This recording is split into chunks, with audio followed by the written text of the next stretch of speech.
अपने लेक्चर का आगाज़ करते हैं। बिस्मिल्लाहिर्रहमानिर्रहीम। अस्सलाम वालेकुम। बेटा जी, अभी हम जिस टॉपिक के बारे में आज बात करने जा रहे हैं, असल में तो हमने एक्सरसाइज 1.2 को सॉल्व करना है, लेकिन एक्सरसाइज 1.2 को डायरेक्टली सॉल्व करने से पहले उससे रिलेटेड कुछ कॉन्सेप्ट्स हैं जो क्लियर होना बहुत ज़रूरी हैं। डेफिनेशंस हैं, ये डेफिनेशंस आप लोगों को याद होनी चाहिए क्योंकि ऑब्जेक्टिव के लिए ये बहुत इंपॉर्टेंट हैं। इसमें टाइप्स ऑफ मैट्रिसेस हमने आज पढ़नी है। सबसे पहले जो टाइप हमें बताई गई है मैट्रिसेस की टाइप में, वो है रो मैट्रिक्स। रो मैट्रिक्स में जैसा कि नेम से ही जाहिर हो रहा है कि रो की बात की जाएगी इस मैट्रिक्स में। तो डेफिनेशन अगर हम इसकी राइट करना चाहें तो डेफिनेशन इस तरह से इसकी राइट करेंगे कि a matrix is called a row matrix if it has only one row. अगर किसी भी मैट्रिक्स में सिर्फ और सिर्फ एक ही रो हो तो वो मैट्रिक्स क्या कहलाएगा? Row matrix. इसको शॉर्टली याद रखने का तरीका मैं ये भी आपको बता दूं कि a matrix in which m is equal to 1। हमने इससे प्रीवियस वाले टॉपिक में, प्रीवियस वाले लेक्चर में, यानी कल वाली जो वीडियो है, अगर आपने उसको देखा है तो आप लोगों को बखूबी पता होगा कि जो रोज़ थी, नंबर ऑफ रोज़ होती हैं, उनको हम m से डिनोट करते हैं और जो नंबर ऑफ कॉलम्स होते हैं उनको हम n से डिनोट करते हैं। तो यहाँ मैंने इसीलिए इसको m इज इक्वल टू 1 लिखा कि हमारे पास अगर किसी मैट्रिक्स में m इज इक्वल टू 1 हो तो वो मैट्रिक्स क्या कहलाएगा? रो मैट्रिक्स कहलाएगा। जैसे फॉर एग्जाम्पल यहाँ पे हमें बताया गया है कि the matrix m is equal to 2 -1 and 7 is a row matrix. ये क्या होगा? ये रो मैट्रिक्स होगा ऑफ ऑर्डर 1/3। इसका ऑर्डर क्या होगा? 1/3। ऑर्डर की बात हम पहले लेक्चर में कर चुके हैं, तो यहाँ दोबारा मैं उसको रिवाइज नहीं करूंगा। And m is equal to 1 -1 is a row matrix of order 1/2। ठीक है, इसमें 1 रो है और 2 कॉलम्स हैं, और इस वाले मैट्रिक्स की अगर हम बात करें तो 1 रो और 3 कॉलम्स। यहाँ पे डेफिनेशन में हमें सिर्फ ये बात इंपॉर्टेंट दी गई है कि उसमें m1 होना चाहिए। n से हमारा कंसर्न नहीं होगा कि n कितना होगा। 2 हो सकता है, 3 हो सकता है, कुछ भी हो सकता है, यानी नंबर ऑफ कॉलम्स कुछ भी हो सकते हैं, लेकिन नंबर ऑफ जो रोज हैं वो ज़रूरी है कि वो 1 हो। इसके बाद नेक्स्ट डेफिनेशन अगर हम देखें तो वो है कॉलम मैट्रिक्स। जैसा कि यहाँ पे हमारे पास हेडिंग से ही पता चल रहा है कि कॉलम मैट्रिक्स में कॉलम की बात की जाएगी। अब अ matrix is called a column matrix if it has only 1 column. यानी एक मैट्रिक्स जो है वो कॉलम मैट्रिक्स तब कहलाएगा जब उसमें सिर्फ और सिर्फ एक मैट्रिक्स हो। जैसे हम इसको शॉर्टली अगर कहना चाहें कि if n is equal to 1 then that matrix will be a column matrix. Example हमें दी गई है, जैसे देखें यहाँ पे अब 2 रोज हैं लेकिन कॉलम इसमें 1 है, इसमें 3 रोज हैं लेकिन कॉलम क्या है? 1। कंडीशन ये है इसमें कि हमारे पास जो n है वो इक्वल होना चाहिए 1 के। अगर हम नेक्स्ट बात करें, are column matrices of order 2/1 and 3/1 respectively. ये 2/1 मैट्रिक्स है और इससे नीचे वाला जो है वो, इसके बाद वाला जो 3/1 मैट्रिक्स है। इसके बाद नेक्स्ट हमारे पास जो मैट्रिक्स है वो है रेक्टेंगुलर मैट्रिक्स। रेक्टेंगल से आप लोगों ने ज्योमेट्री की शेप्स के बारे में पढ़ा होगा कि ये एक रेक्टेंगल होती है जिसको मुस्ततील बोलते हैं उर्दू में। ठीक है, अब रेक्टेंगुलर मैट्रिक्स क्या होगा, ये शेप को आपने जहन में रखना है। A matrix m is called rectangular. एक मैट्रिक्स जो है वो रेक्टेंगुलर कहलाएगा if the number of rows of m is not equal to the number of columns. यानी अगर हमारे पास m इक्वल नहीं होगा n के तो वो वाला मैट्रिक्स क्या कहलाएगा? वो रेक्टेंगुलर मैट्रिक्स कहलाएगा। ठीक है, जैसे यहाँ पे देखें, इसमें 1 2 3 रोज और 2 कॉलम्स हैं, तो ये भी क्या होगा? Rectangular matrix. इसी तरह इसमें नंबर ऑफ रोज कितनी है? 1 एंड 2। नंबर ऑफ कॉलम्स कितने हैं? 3। 2/3 ऑर्डर है इसका, तो m is not equal to n, so this matrix will be a rectangular matrix. इसी तरह इसकी बात करें तो ये भी रेक्टेंगुलर और ये भी रेक्टेंगुलर। तो यहाँ पे नीचे यही लिखा है कि are all rectangular matrices the order of A is, इनके ऑर्डर्स बताए हुए हैं, और यहाँ बताया है कि number of rows are not equal to the number of columns, that's why these all matrices will be rectangular matrices. आगे बढ़ते हैं। नेक्स्ट हमारे पास जो डेफिनेशन है वो है स्क्वायर मैट्रिक्स की। स्क्वायर मैट्रिक्स, जैसा कि आप लोगों को इस वर्ड से दिमाग में एक स्केच बनना चाहिए कि स्क्वायर है, एक स्क्वायर एक ऐसी शेप होती है कि जिसकी चारों साइड जो हैं वो लेंथ में इक्वल होती हैं, ये वाली shape. A matrix is called a square matrix if its number of rows is equal to the number of columns. अगर नंबर ऑफ रोज और नंबर ऑफ कॉलम्स जो हैं वो इक्वल होंगे किसी भी मैट्रिक्स में, यानी m is equal to n, if the number of rows and the number of columns in a matrix are equal then that matrix will be square matrix. यहाँ पे जैसे देखें हमें एग्जाम्पल दी हुई है, इसका 2x2 ऑर्डर है, इसका 3x3 ऑर्डर है, इसलिए ये मैट्रिक्स क्या कहलाएगा? Square matrix. आगे बढ़ते हैं नेक्स्ट डेफिनेशन की जानिब।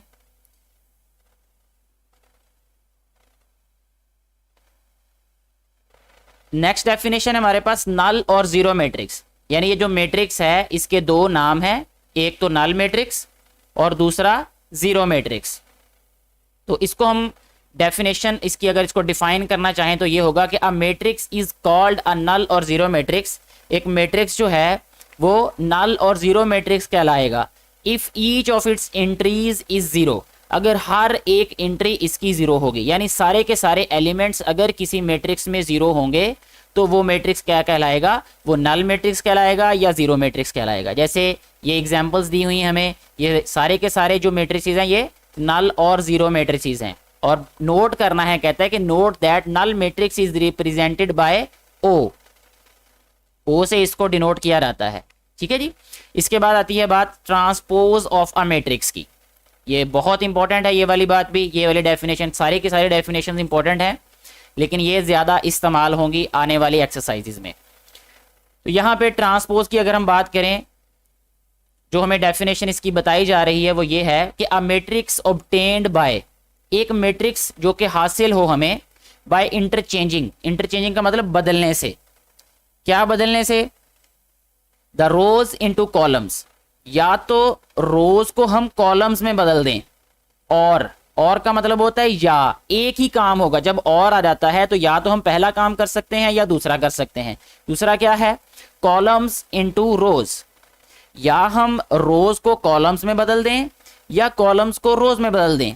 दोनों में से एक काम करने से हमारे पास जो मैट्रिक्स आएगा वो मैट्रिक्स क्या कहलाएगा? ट्रांसपोज कहलाएगा उस गिवन मैट्रिक्स का। Of a matrix is called transpose of that matrix. If A is a matrix then its transpose is noted by A T, यानी टी छोटा सा राइट साइड पे, टॉप राइट साइड पे लिखेंगे हम मैट्रिक्स के transpose के लिए, उसको डिनोट करने के लिए। जैसे यहाँ पे देखें एग्जाम्पल्स हमें दी गई हैं कि एक एग्जाम्पल में हमें मैट्रिक्स दिया है ये A1 2 3 2 1 0 -1 4 एंड -2, और इसका ट्रांसपोज जब लिया तो देखें ये हमारे पास जो फर्स्ट रो थी इसको चेंज कर दिया फर्स्ट कॉलम में। ठीक है, ये जो हमारे पास सेकंड रो है 2 1 एंड 0, ये 2 1 एंड 0 सेकंड कॉलम में चेंज कर दिया इसको।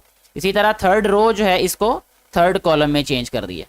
तो ये जो हमारे पास मैट्रिक्स आया इसको हम ए का ट्रांसपोज कहेंगे। इसी तरह एक और एग्जांपल नीचे दी है बी, तो ये देखें हमारे पास फर्स्ट रो थी, रो को कॉलम में चेंज कर दिया। इसी तरह जो सेकंड रो है इसको सेकंड कॉलम में चेंज कर देने से हमारे पास बी का ट्रांसपोज आ गया।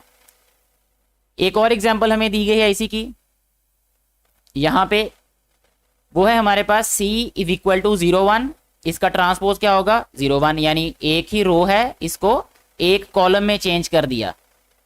If a matrix A is of order 2/3 then order of its transpose A T is 3/2, यानी रिवर्स हो जाएगा, क्योंकि हमने रोज को कॉलम में चेंज किया या कॉलम्स को रोज में चेंज किया, तो इंटरचेंजिंग की वजह से उसका जो ऑर्डर होगा वो चेंज हो जाएगा। ठीक है, ये ऑब्जेक्टिवली इंपॉर्टेंट बातें हैं ये सारी की सारी।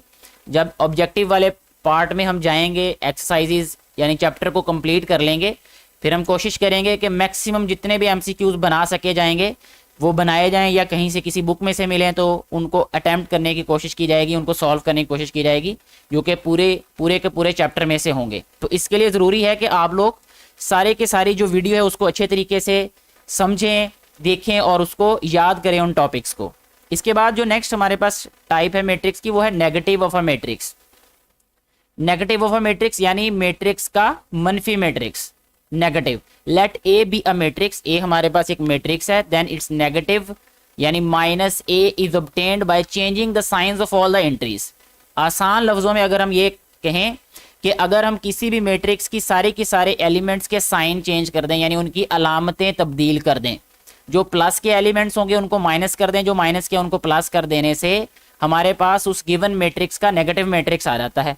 जैसे यहाँ पे एक एग्जांपल दी है, a is equal to 1 -2 3 and 4, then negative of a will be -1 +2 -3 and -4, यानी इनके ऑपोजिट साइंस के साथ इनको राइट कर देना है। ठीक है जी। नेक्स्ट है हमारे पास अब सिमेट्रिक मैट्रिक्स। अब ये इतने इंपॉर्टेंट है कि ये जब आप एफएससी की मैथमेटिक्स की बुक जो है उसका 3rd वाला चैप्टर पढ़ेंगे तो उसमें यही वाले कॉन्सेप्ट दोबारा रिवाइज हो रहे हैं, थोड़ी बहुत चेंजिंग के साथ, लेकिन कॉन्सेप्ट यही है, बातें यही हैं, अपग्रेड कर दिया गया उसको थोड़ा सा, इसलिए ज़रूरी है कि आप यहीं पे इनको अच्छे तरीके से समझें और इनको याद करें।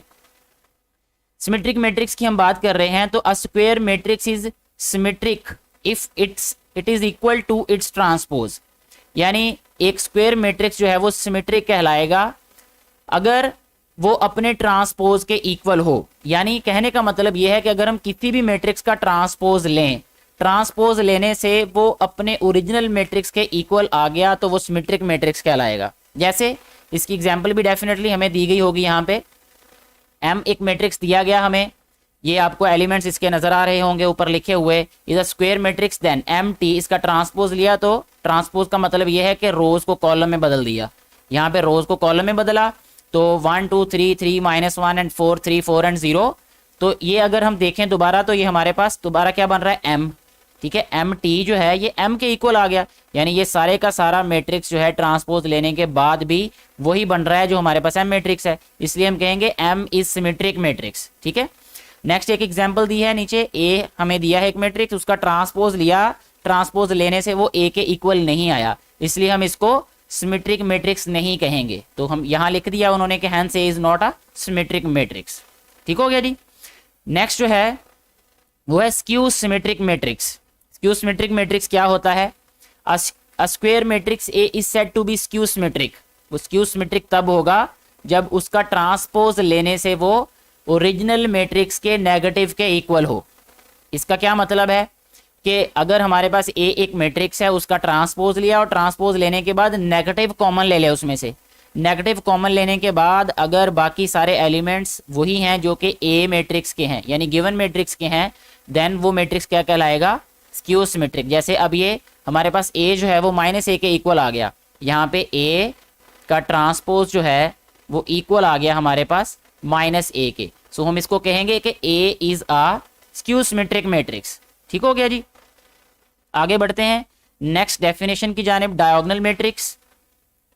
Another important one definition, a square matrix A is called a diagonal matrix। एक A मैट्रिक्स जो है वो स्क्वायर मैट्रिक्स कहलाएगा if at least any one of the entries of its diagonal is not zero, यानी जो इसकी diagonal entries हैं उसमें से कम एक एंट्री ऐसी होनी चाहिए जो कि जीरो ना हो, and non diagonal entries are zero, और जो नॉन डायगोनल एंट्रीज हैं वो सारी की सारी जीरो होना चाहिए, वो ज़रूरी है। जैसे ये हमारे पास जो एंट्रीज हैं इनको कहते हैं डायगोनल एंट्रीज। ये जो एंट्रीज हैं इनमें एक एंट्री ऐसी ज़रूर होनी चाहिए जो कि हमारे पास ज़ीरो नहीं होनी चाहिए। ठीक है, बाकी ज़ीरो हो सकती हैं इनमें, जैसे यहाँ पे देखें, यहाँ इसको ज़ीरो कर दिया गया, लेकिन 1 और 3 यहाँ पे ये नॉन ज़ीरो हैं ये। लेकिन इनके अलावा ये जो एंट्रीज हैं इनको नॉन डायगोनल एंट्रीज कहते हैं। ये ऊपर वाली, ठीक है, यानी डायगोनल एंट्रीज के ऊपर और नीचे ये नॉन डायगोनल एंट्रीज कहलाती हैं। ये ज़रूरी है कि ये ज़ीरो हों सारी की सारी। तो इस तरह का जो मैट्रिक्स होता है उसको कहते हैं हम डायगोनल मैट्रिक्स। ठीक है जी। इसके बाद जो है वो नेक्स्ट बढ़ते हैं स्केलर मैट्रिक्स की जानिब। स्केलर मैट्रिक्स क्या होता है? अ diagonal matrix is called a scalar matrix. एक डायगोनल मैट्रिक्स जो है, यानी इसमें ये डायगोनल होना ज़रूरी है इसका, यानी कि जो हमारे पास नॉन डायगोनल एंट्रीज हैं वो ज़ीरो होनी चाहिए। लेकिन अब दूसरी बात उन्होंने यहाँ पे बताया कि if all the diagonal entries are same. अब डायगोनल एंट्रीज अगर सेम होंगी तो वो मैट्रिक्स स्केलर मैट्रिक्स कहलाएगा, एंड नॉन ज़ीरो, और वो नॉन ज़ीरो होनी चाहिए। नॉन ज़ीरो उसकी वजह यह है कि अगर ज़ीरो होंगी तो वो क्या बन जाएगा? वो ज़ीरो या नल मैट्रिक्स बन जाएगा। ठीक है, नॉन ज़ीरो होना कंडीशन है ये। इसके बाद आगे बढ़ते हैं नेक्स्ट पेज की जानिब। नेक्स्ट पेज पे क्या बताया गया है, जैसे यहाँ देखें ये के और के दिया हुआ है, वेयर के इज़ अ कांस्टेंट, ठीक है, और ये ना ही 0 के इक्वल होना चाहिए और ना ही 1 के इक्वल होना चाहिए। उसकी वजह क्या है कि अगर तो ये 0 के इक्वल हुआ तो ये नल मैट्रिक्स हो जाएगा, और अगर ये 1 के इक्वल हुआ तो ये आइडेंटिटी मैट्रिक्स या यूनिट मैट्रिक्स हो जाएगा। वो हम नेक्स्ट पढ़ेंगे डेफिनेशन, उससे आपको ये बात क्लियर हो जाएगी। ना तो ये जो डायगोनल एंट्रीज हैं सारी की सारी ये ना 0 होनी चाहिए और ना 1 होनी चाहिए, इसके अलावा कोई भी हो सकती हैं और सेम होंगी वो सारी की सारी। अब ए बी सी हमें एग्जांपल्स दी हैं कि ये स्केलर मैट्रिसेस हैं, ठीक है, इनका ऑर्डर जो है वो सबका डिफरेंट हमें दिया गया है। लास्ट डेफिनेशन जो है, जो कि टाइप्स ऑफ मैट्रिसेस में लास्ट टाइप जिसके बारे में अभी हम पढ़ेंगे आज के लेक्चर में, वो है identity matrix. A diagonal matrix is called identity और यूनिट मैट्रिक्स। इसको आइडेंटिटी मैट्रिक्स भी कहते हैं, यूनिट मैट्रिक्स भी कहते हैं। If all diagonal entries are 1, अगर सारी की सारी डायगोनल एंट्रीज 1 के इक्वल होंगी तो वो मैट्रिक्स क्या कहलाएगा, आइडेंटिटी मैट्रिक्स कहलाएगा या यूनिट मैट्रिक्स कहलाएगा, ठीक है जी। इट इज डिनोटेड बाय आई, इसको आई से डिनोट किया जाता है। जो नल और 0 मैट्रिक्स था उसके बारे में हमें कहा गया था कि उसको ओ से डिनोट किया जाता है और उसी से ही किया रहेगा। आइडेंटिटी मैट्रिक्स को आई से ही डिनोट किया रहेगा। जैसे ए हमारे पास है, ये एक मैट्रिक्स दिया गया, ये आइडेंटिटी मैट्रिक्स है। बी एक मैट्रिक्स दिया गया है, ये भी आइडेंटिटी मैट्रिक्स है। आइडेंटिटी मैट्रिक्स और ये भी एक आइडेंटिटी मैट्रिक्स है। ये सारी की सारी हमें आइडेंटिटी मैट्रिक्स की एग्जांपल्स दे दी गई हैं। अब नोट एक दिया गया है, इसको हम देख लेते हैं क्या कहा गया इसमें। A scalar and identity matrix are diagonal matrices. ये हमें पहले भी बताया गया है डेफिनेशन में। A diagonal matrix is not a scalar और आइडेंटिटी मैट्रिक्स। एक जो डायगोनल मैट्रिक्स होता है वो स्केलर नहीं होता, वो आइडेंटिटी मैट्रिक्स नहीं होता, ठीक है जी। ये ऑब्जेक्टिवली आपने इसको याद कर लेना है अच्छे तरीके से। आज के लेक्चर को हम यहीं पे ख़त्म करेंगे। उसकी रीज़न ये है कि जब तक आपको ये डेफिनेशन, जो 12 डेफिनेशन है, ये अच्छे तरीके से याद नहीं होंगी, आप एक्सरसाइज को सॉल्व नहीं कर सकेंगे। और बेहतर तरीके से एक्सरसाइज के क्वेश्चंस को सॉल्व करने के लिए ये ज़रूरी है कि आप सारी की सारी डेफिनेशंस को अच्छे तरीके से याद करें, इनको समझें। कॉन्सेप्चुअली आपको ये पता होना चाहिए कि इसकी टाइप्स कितनी हैं, जो कि 12 टाइप्स होती हैं, और हर एक टाइप के बारे में आपको कॉन्सेप्ट आपका क्लियर होना चाहिए। तो इसको अच्छे तरीके से याद कीजिएगा, लिख के प्रैक्टिस कीजिएगा। किसी बात की, किसी कॉन्सेप्ट की समझ ना आई हो तो आप उसको कमेंट करके पूछ सकते हैं। वीडियो के बारे में अपनी राय ज़रूर दिया करें ताकि आने वाली हर वीडियो जो है वो पहली वीडियो से बेहतर बनाई जा सके। और वीडियो को ज़्यादा से ज़्यादा शेयर किया करें ताकि ज़्यादा से ज़्यादा बेटे और बेटियों तक ये वीडियोज़ पहुँच सकें और उनको भी इससे फ़ायदा हो सके, जो कि इस वीडियो और इस तरह की सारी वीडियोज़ को बनाने का बुनियादी मकसद है। Thank you very much.